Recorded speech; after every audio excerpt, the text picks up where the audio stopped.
I started thinking about my educational experiences and how it comes down to relationships. And Ben and I did some coaching a little bit with some other leaders. We always heard the same thing. I do this well, but I have a few people or a few staff members or some students or some parents who do this, and it brings my culture down a little bit, or it hurts our culture. Different people are connected to different people in different shapes, sizes, and that relationship and bond is tighter in some spots. And that's really when people have a relational connection, when they have trust, when trust is that currency, a belief that I can follow you. That's how we scale initiatives. We believe that it's up to us as leaders to get the culture you build, not the one you merely want. And that you don't just have to accept it as status quo, but rather you can intentionally work and foster that. I'm a believer you either define as a leader what you want that culture to be and then work toward, to your point, building that culture, or it's going to happen by default. But it's not a question of do I have a culture or don't I?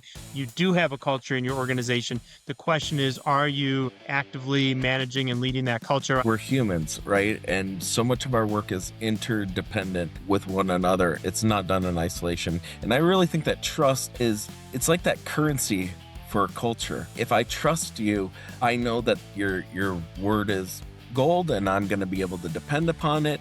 We're meeting, sitting down with people, learning more about them, building those relationships. So we're asking purposeful questions. Once we do that, we start having a map or a framework of where our staff or where our team is, and it lets us guide us to see what else we need to do, what type of work we have to put in, what questions we need to ask in order to get us from, like I said earlier, from point A to point B, to get our culture even stronger. And that's the joy of leadership too, is getting to know your people and figuring out what makes them tick a little bit, but then also giving them honest feedback and coaching so that they can be better. My name is Matt Kirkner. I am the host of the Tech Ed podcast, where we are securing the American dream for the next generation of STEM and workforce talent. Today, one of our two guests a couple years ago whispered in my ear that he was writing a book about influence in education, about educational leadership. And I said, when you finish that book, we will put you on the podcast. He did.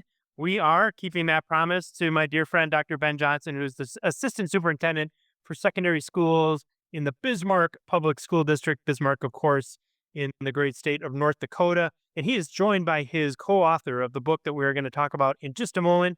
Bobby Dodd is the assistant principal of May River High School in Bluffton, South Carolina. So in reverse order, Bobby, thanks for coming on. Yeah, thank you. It's a pleasure to be here. I'm excited to talk about intentional influence.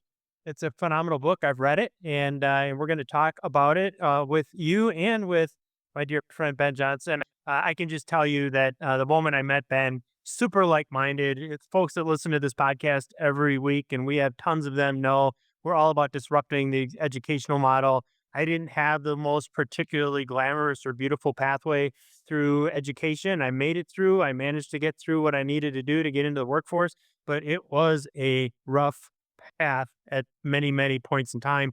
I know Ben, from talking with him, isn't too much different than I am. So Ben, awesome to have you on as well, and thanks for being a disruptor, and thanks for taking some time for us. Thank you, Matt.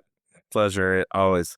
I want to start here because you've been and I've had some really, really deep conversations about disrupting education, and you are at your heart a disruptor. You do it the right way. You do it by winning people's confidence, by winning them over, by not shaking things up too drastically, and recognizing that at the heart of every one of these changes is another human life, and we want to be sensitive to that. But we also want to know that in order to move education forward, we have to change. And this is one of the things that I've absolutely loved about getting to know you. If you don't mind, I mean, you've touched on kind of your personal education journey. Our audience is familiar with mine. What was it about kind of your path to education that through education, I should say, that kind of led you to wanting to shake the model up a little bit?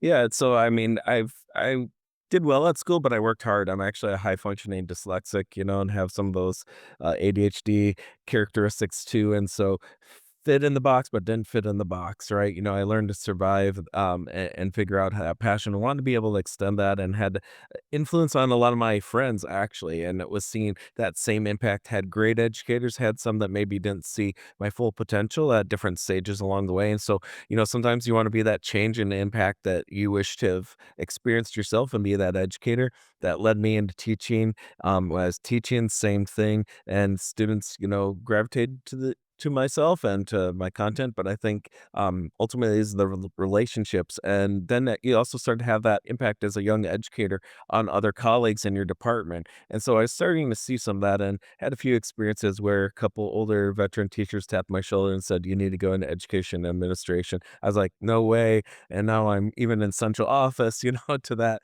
role. But again, trying to live vicariously and intentionally through other people who have that direct impact with kids that can make that difference in the world. So definitely a little bit of the change agent is tried and true, but also knowing you need to go with people and work alongside people. So that's really a lot of what has been culminated into this book with Bobby.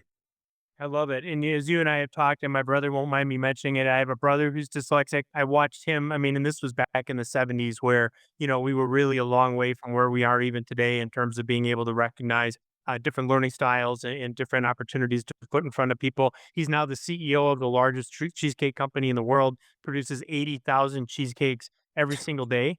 That's And crazy. yeah, it is. And you know this as well as I do. And I saw it in my own family. Especially in those days, folks who are dyslexic get so good at working around hurdles and working around barriers. And you put something in front of them, their whole life learning through traditional education was okay. Well, this isn't working for me. I need to find another way. And then they get into the workforce, and this has been studied. And there's actually dyslexics are hugely overrepresented in positions of leadership here in the United States because of that, because they have ways of getting over hurdles, because they recognize that something isn't working exactly the way it's supposed to. They've seen it before. They just find a way through. And certainly that is a great I think testament to the work that you're doing and to the career that you've had. And thank goodness for those folks that many years ago said, hey, this is a career path that you should follow, because certainly it has led to all kinds of great things happening, not just in the Bismarck public schools, but as we're going to learn today, well beyond that. Bobby, we talked about Ben's path through school, and maybe some of his influences in terms of early career opportunities and experiences that led to the book. Let's talk to you. What inspired you to collaborate with Ben on this work, and talk a little bit about how you would characterize, I think, the book, and give our listeners a little bit of an overview.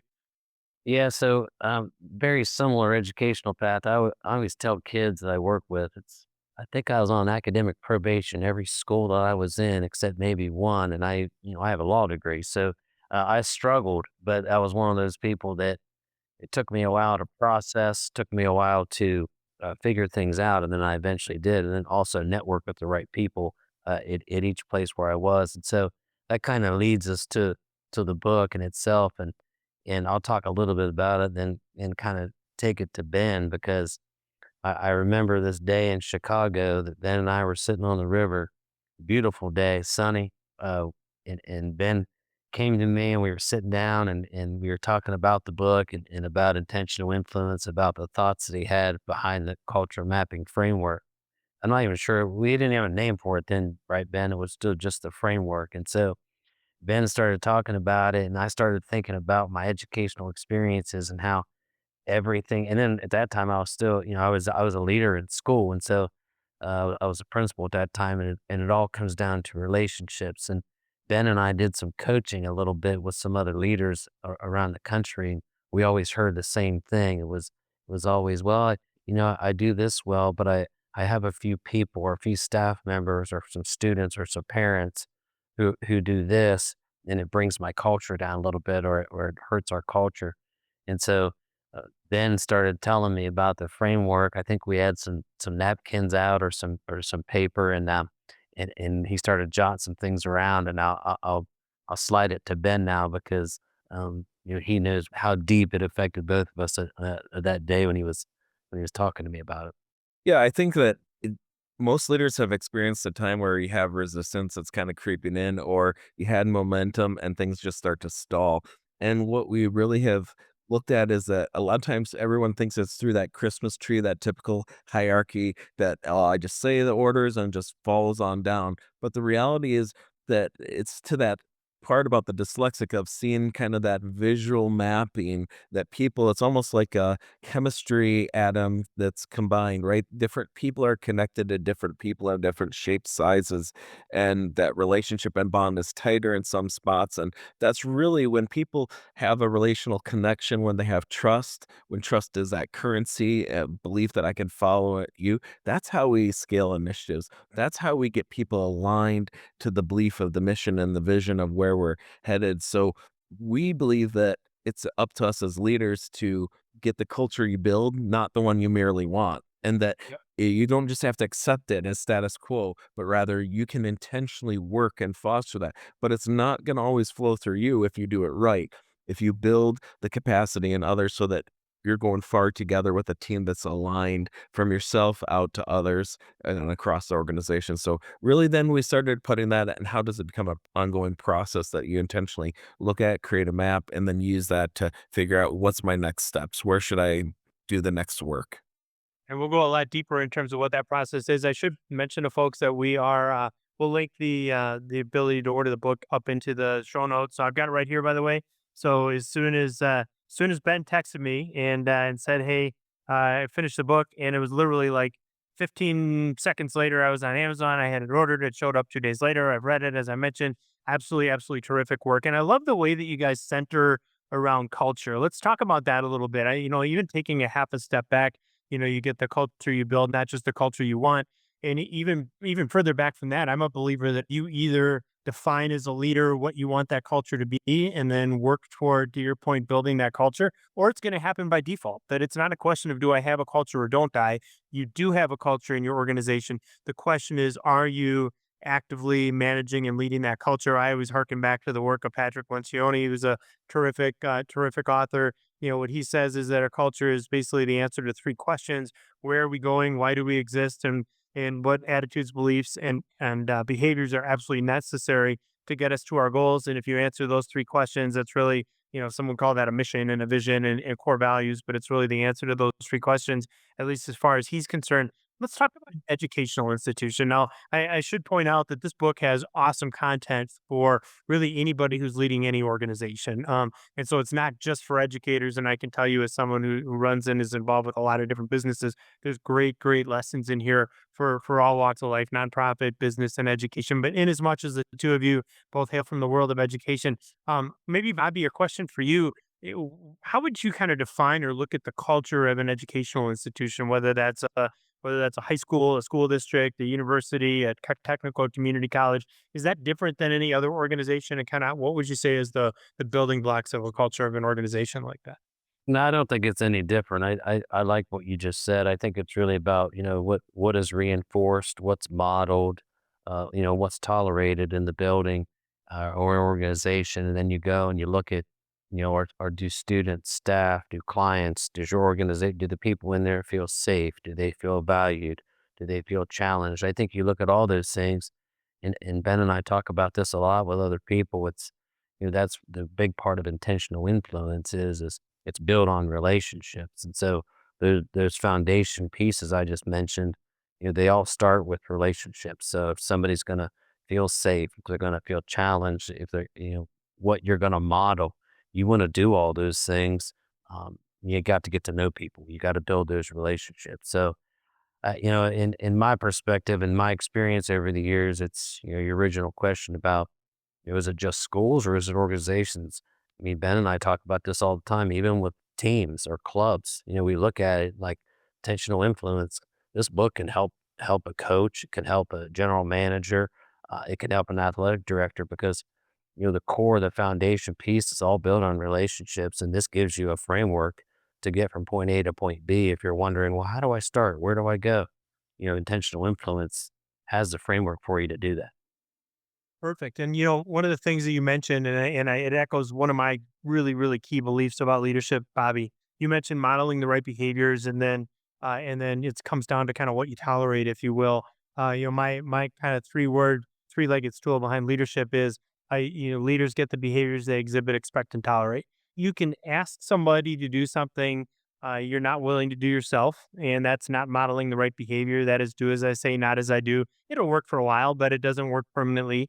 And then if you don't set the right expectations and tell your team members what winning and what good looks like, and what success looks like, it's really hard to even know what you're marching toward. And it's not fair to them because you haven't set an expectation.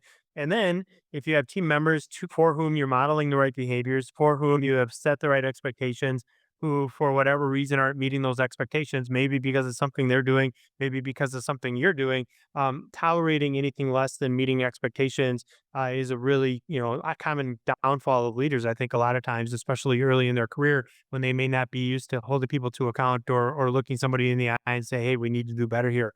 So I really like the way that you characterize that aspect of culture. Certainly not any different for an educational institution, as I'm hearing that it would be for any other organization.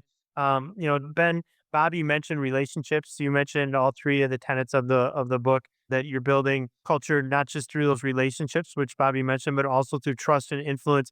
Give me a little bit of flavor on each of those, and then I'll ask the same question of Bobby. Talk about relationships, trust, influence. What are they, and why are they so important? Yeah, I think, everything functions like we're humans, right? And so much of our work is interdependent with one another. And so hardly anything done, whether it's in our education or whether it's in the business world, nonprofit, team, organization, it's all through relationships. It's not done in isolation. And I really think that trust is, it's like that currency for culture. If I trust you, I know that your word is gold and I'm gonna be able to depend upon it, and so because of that, then I'm likely to be open with those that I have relationships with and those that I trust to be able to take that and incorporate that or go along with something, knowing that we're gonna be all aligned, and, you talk about different organizations. It's funny that, I have several educator friends whose spouses are more in the business field who have picked up the book and they've started to steal it a little bit because what you had talked about is it falls apart when people aren't aligned.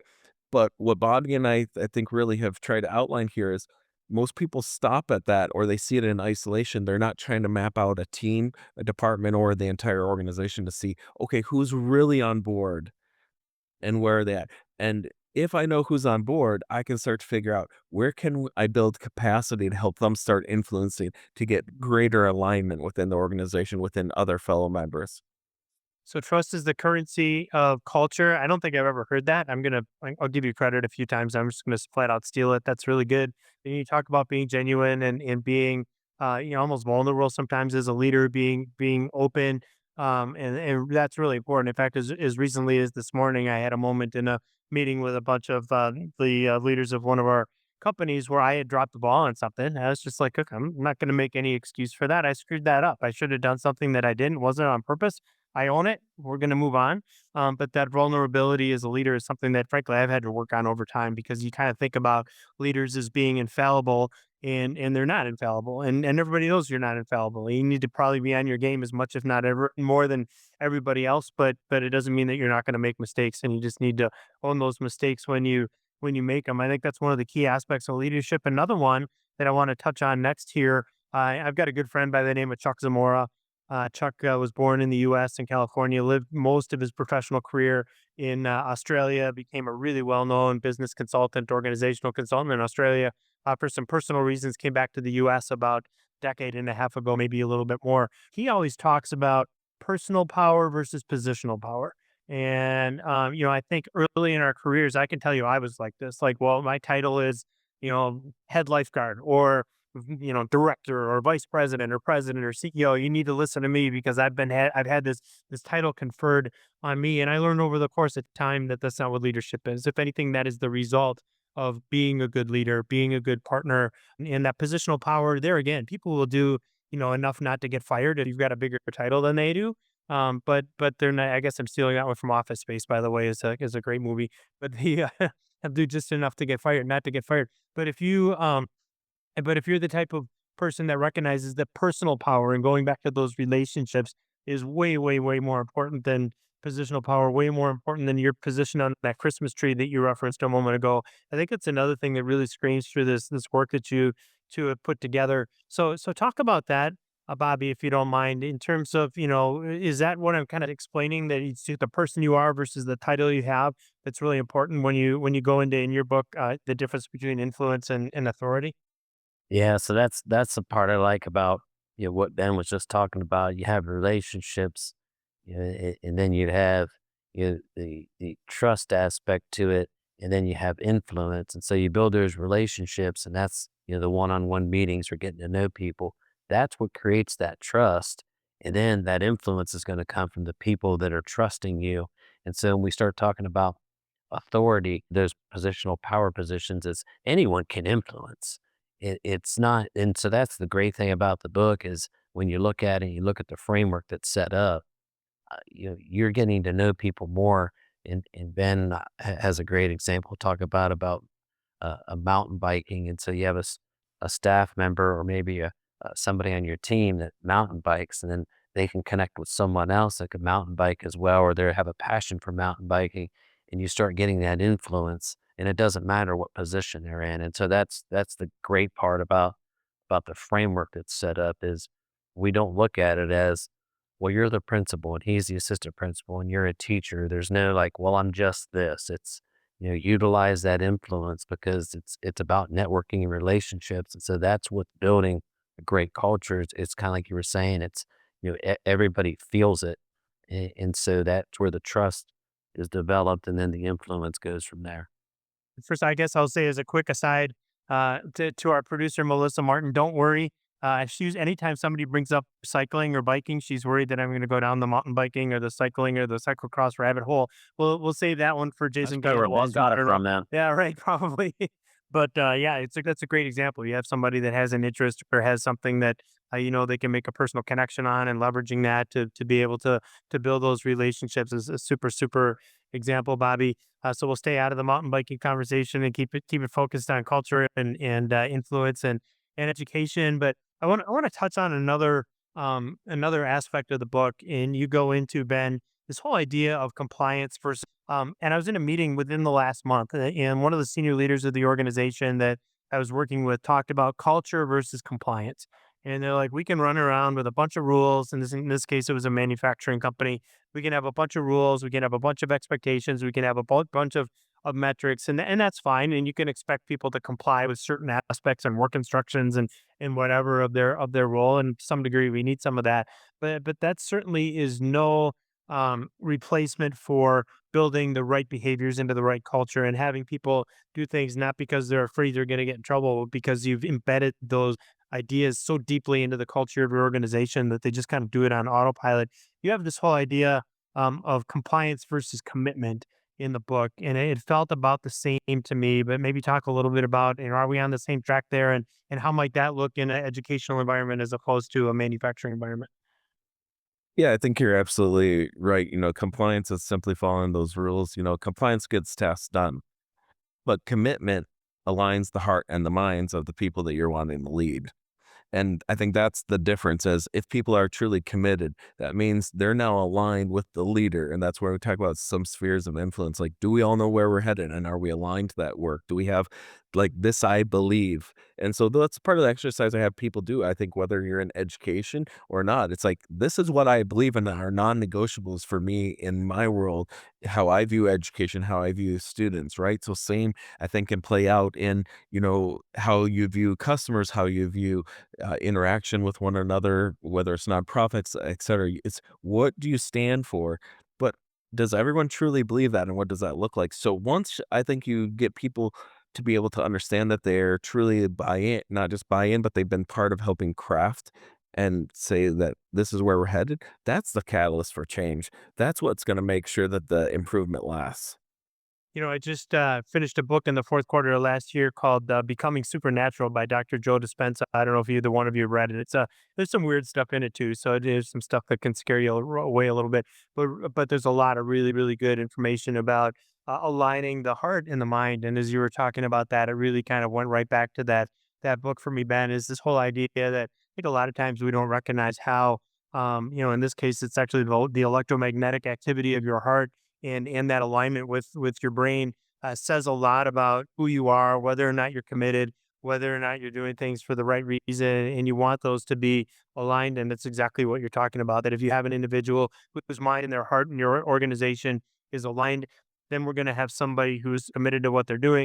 It's less about doing things for the because we don't want to get trouble or we don't want to get fired. We're doing them because we have a mission and we're part of an organization that's bigger than we are, and we want to perform at a high level because we think that the work we're doing is important. And certainly nowhere is that probably more evident in the world of education, where we're changing hearts and minds literally every single day if we're doing it right.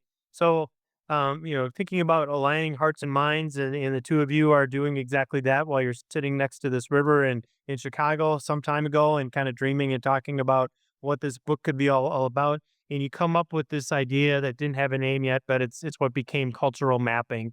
So, Bobby, talk a little bit about what cultural mapping is and why it's important. And if I'm gonna use a tool like this, how would I go about doing it?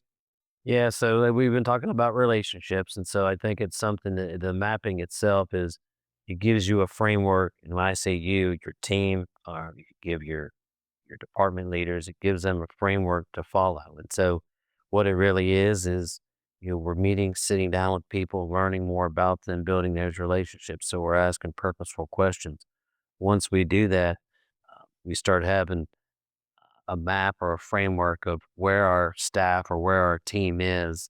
And that really helps guide us further along. And so we can see, this person is here, this person is here. And it lets us guide us to see what else we need to do, what type of work we have to put in, what questions we need to ask in order to get us from, like I said earlier, from point A to point B to get our culture even stronger.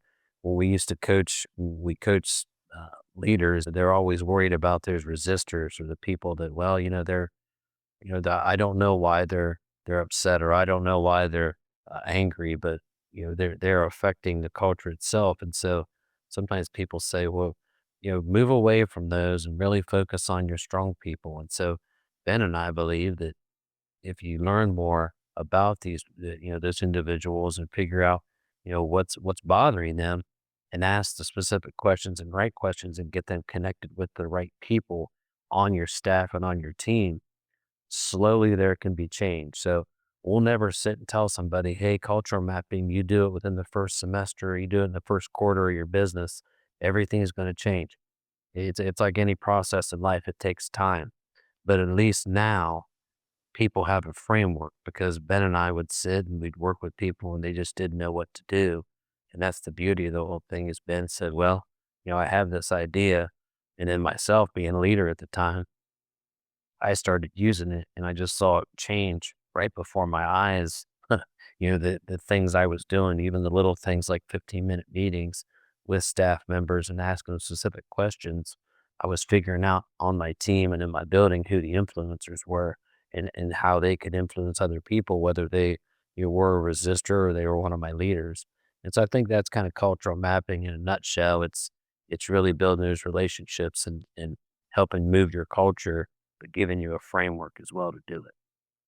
And paint a little bit of a picture. First of all, I love the idea that, if we have a one size fits all leadership mindset, that's a recipe for disaster, right? Because individual people are different. And what I'm hearing here, and I've long been a leader or believer of, I should say, is that we don't match our people to our leadership style. And necessarily we should match to the extent we can our leadership style to the individuals, because everybody's got different triggers, different backgrounds, different goals, and different reasons for doing what they do. And if you can figure that out as a leader, it makes you that much more effective. Love the fact that you gave an example or so there as well. Paint us a picture, Ben, a little bit. So, I'm familiar with this because I've been through the book. But you're creating this cultural map. You've got different kind of symbols for the different people in your organization. Not that we're boiling people down to or minimizing them down to symbols, but different symbols on this map that we're drawing. Talk a little bit about the different types of people that you would be putting on that map, and then how you use the map to kind of understand your influencers. Yeah. So again, I think it's really important that, first of all, just a broad philosophical is it's just a temporal shot. It's just a what I have evidence of. So I think sometimes people get like, well, are you sure? Are you should be classifying people? And Bobby and I really believe this is the evidence that I have at this time. and I hope and know that it'll change. In fact, we want it to change, or we want to have different evidence that people are different. So, first of all, look at people. Do they hold a formal or informal leadership role? So, for education, might be department chair versus social influencer. Hey, people go to their room when they speak. Head coaches might be, I might be a department chair for the science department, have a formal role, but I'm also have this when I speak, I carry weight. And so it allows, and then we say for typical members who don't have that sway either through positional formal channels or through that informal social impact, we make them a circle and then we categorize their commitment. Again, 5 point scale: committed, nearly committed, compliant, disengaged, and resistors. And we tease out, the difference between some of those. But again, it's just what evidence do we have at this point in time? Because we're always trying to increase the individual, but also the collective commitment towards that. And then really understanding that it's relational and it's bonds. So where does the influence flow from? From one individual tying lines, whether it's strong, we make a solid line or a dotted line. So it might sound a little confusing, as you said, if you look at the book or look at some of our social medias, you can start to see some simplistic examples.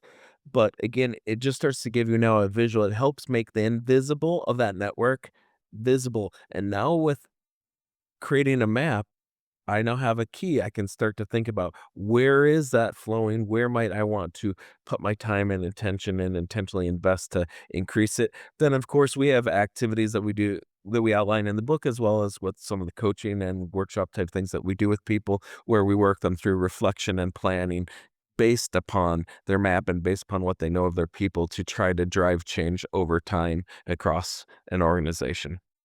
It's pretty simplistic. Yeah, no, and I would also tell people, both Ben Johnson and Bobby Dodd active on LinkedIn.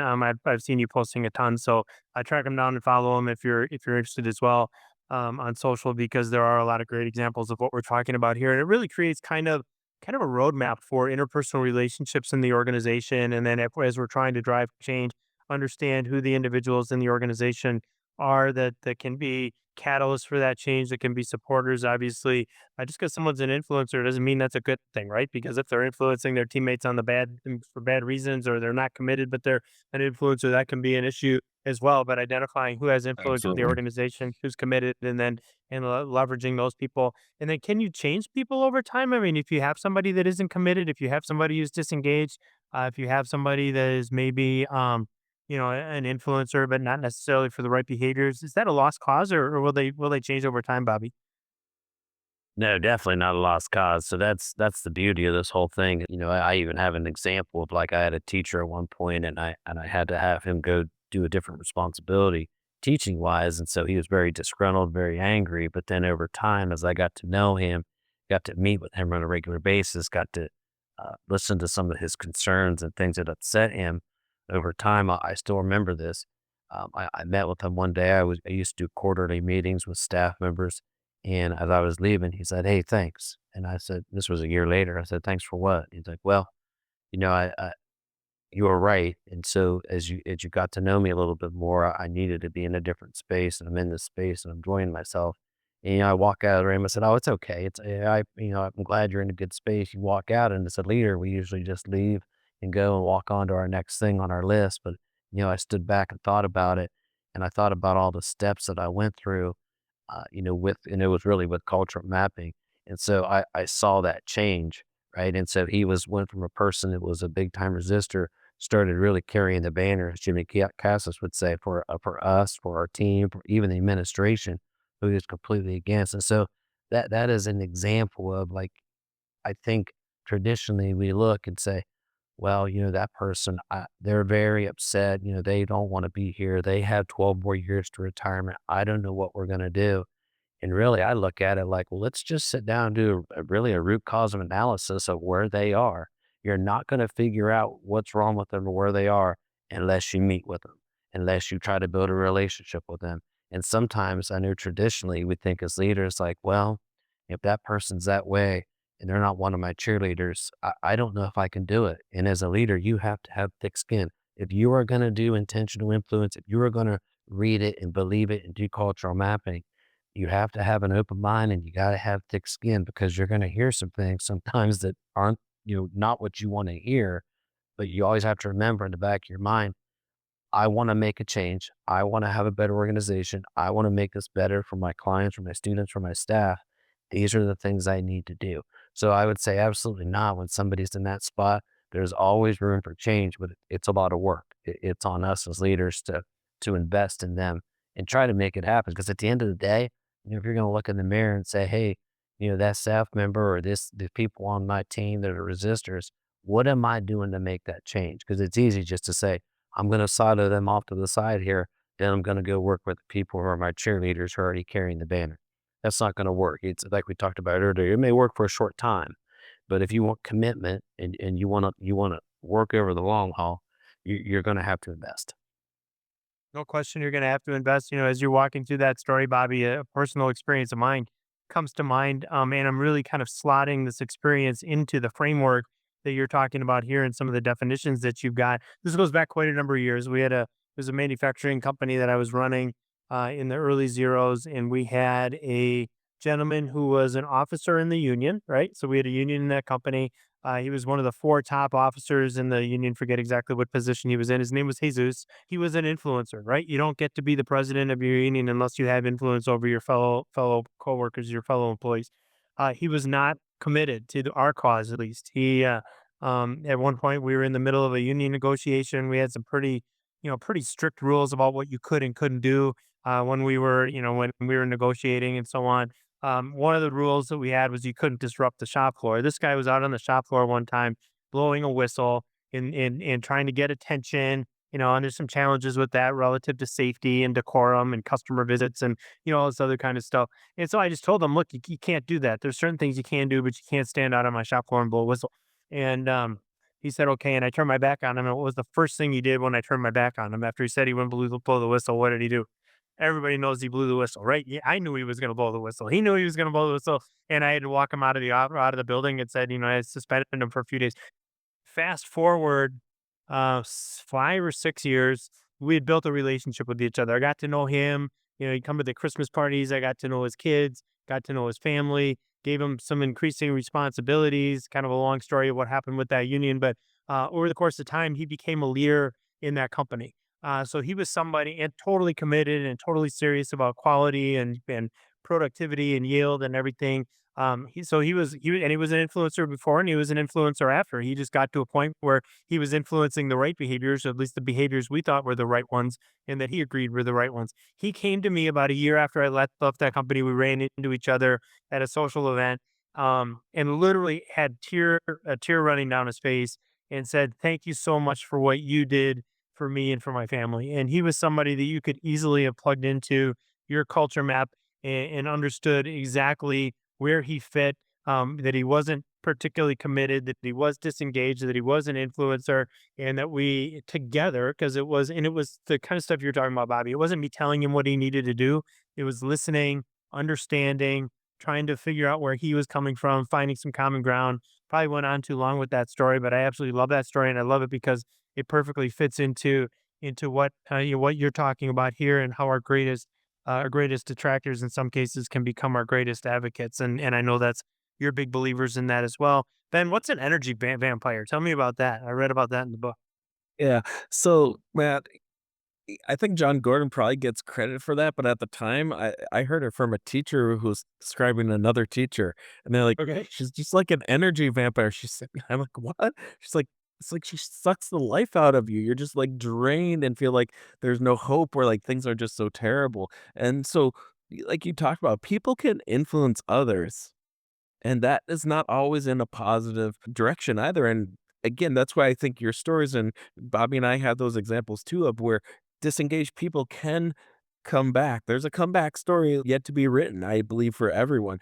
And yet, I also don't want to pigeonhole and label people. That's why we talk about categorizing versus labeling, because this is the evidence I have and at that time.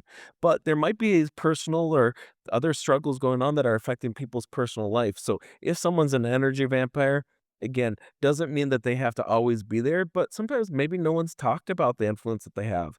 Maybe no one's figured out why is it that they feel the need to share or whatever behaviors are leading that other people are feeling that way. But as Bobby talks about, we really believe in a lot of one-on-ones because it's relational. And that's the joy of leadership too, is getting to know your people and figuring out what makes them tick a little bit, but then also giving them honest feedback and coaching so that they can be better. But I definitely think that they exist in every organization. It's just a matter of identifying that, and then what are you going to be able to do about it as a leader to be able to try to help them recognize that, but also insulate that others from maybe some of that negativity at times. And I'm just a big believer that we have a certain amount of energy in an organization. We can use it to move the organization forward. We can use it to pull the organization backward. And the question is, where are we going to put that energy, and how do we best focus it? The way that you characterize it is, I think, similar to what Stephen Covey says when he says, Seek first to understand and then to be understood." A lot of times, this somebody doesn't feel listened to, and we haven't taken the time to really truly understand where they're coming from. Not that every one of those stories ends well, but they certainly can. Bobby, I asked my friend Ben to identify and to define what an energy vampire is. What's the pinging effect? That's something that came up in the book as well. Well, it's really, and Ben talked about it earlier, it's being able to affect other people. And so you'll see that effect go around an organization. And can it be bad? Sometimes it can be, but it can also be good. And so what you really want to do, again, I would keep saying it, but it's the more you get to know each one of your individual people on your team and on your staff, you're going to figure out how that effect and how the pinging is going to work. And so it's really, it's built into the framework itself, and as I said, Ben was talking about it, and so it's building those relationships and then seeing the influencers, whether it's good or whether it's bad, and it affects everyone. And we talked about positional authority, and so when you really sit down, if you mapped out whether it's a small team or a large organization, like when I was a principal before, I had a very large staff, and so it was pretty neat to be able to sit down with other people and watch, the pinging effect itself and how it worked and how we could see small things come to life. And so another story I have is, we would meet with certain departments, and we would see some positive things, and then maybe a week later you're doing a walkthrough and you see something that happened in one department in math that's happening in science, and I didn't go and tell anybody to do it. None of my administrators went to do it. And I say, "Hey, Cody, how did you learn about that?" He's like, "Oh, well, I ran into so and so in the hallway and they were talking about what they did, and then I started trying it here, and then Paul came into my room." And it's that, it's that spiraling, it's that effect that you wanna see. And so that's the great thing about it. Now, I tell people, can that be a bad thing? It could come negative, it definitely can. Opinion can definitely negative, but that's where you wanna kinda jump in and figure out, as we've been talking about, why this is going on and what are we gonna do to try to stop it and kind of flip the script. Well, in your particular example, you've got somebody that's working in a math department that influences somebody in science for the better. And the embedded, I think, leadership lesson here is that that wasn't you going to tell all three of those people do this. It was one person becoming inspired, trying something, it worked. They told other individuals, and it really kind of is an example of a flywheel of a effect of sorts.